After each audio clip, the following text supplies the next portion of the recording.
Hello everyone, today I'm starting a new devlog series on my new game, or rather fan game, Cave Story Before the Storm. Now what is Cave Story Before the Storm? In short, Cave Story was a very influential game and was one of the pioneers of the indie game genre. However, the Cave Story we got was not the Cave Story that was always in development. In fact, a very different game was being developed before that, with different mechanics, different story, and art style. And a lot of people want a release of the Cave Story beta considering it's been 18 years since Cave Story's release, and it wouldn't really do any harm, but as it stands, that decision is up to Nicholas, who published and now has the rights of the Cave Story IP, and not the creator of the game Pixel. So in this time, people have tried and made really impressive remakes of what this beta would look like from old game developer conference footage and screenshots circulating from when Pixel had rights to the Cave Story IP. And these are honestly very impressive. However, many have stopped development and are unfinished or had long pauses for one reason or another. So I thought, as a cool passion project, instead of trying to be perfect, why not make an interpretation or fan game of what the Cave Story beta would look like had it been released. Let's get into the devlog. I'll start by prefacing the development environment. This project is being developed on Godot 4.0's beta. What that means is, in workflow and features, there are huge gains, but also development annoyances in the form of being unstable. However, the positives hugely outweigh the negatives. Now, unfortunately, right now, it seems the GDScript language server doesn't work with external editors like VS Code.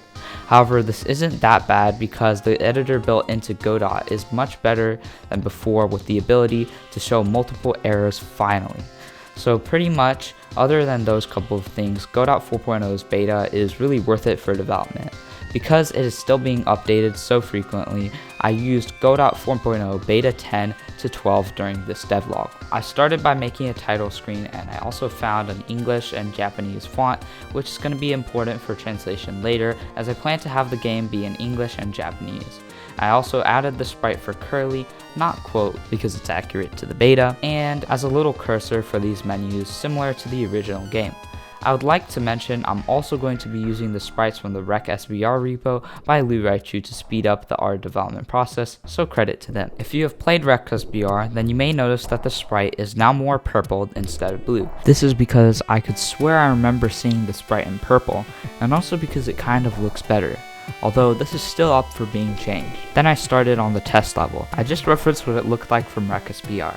However, I changed the color of the water to better match the level. For this I used Godot 4's new tilemap node, which took a bit of understanding, but once I did, it was much faster and powerful than Godot 3.5's, but not that the older tilemap node was bad, but this is much better. And now onto the player physics. This is a big part of the project that I thought was going to be hard, but was actually just a decent challenge.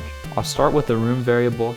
Basically, this is just a room ID that specifies stuff like the character's position, camera boundaries, that type of stuff when a room is loaded. In-game is pretty self-explanatory, everything happens if the character is in-game. IsLazy is just a version of that, but for the clap sprite, and in-air is just a boolean for animation. Resistance is a variable that acts as a multiplier to slow velocity for if Curly is in the water, if not, velocity is normal. Max gravity is a variable that caps the y velocity. If y velocity is too high, then it should be equivalent or capped to max gravity. Jump height is the height of Curly's jump, and jump pressure is a multiplier that changes how much the player falls depending on when the jump button is released.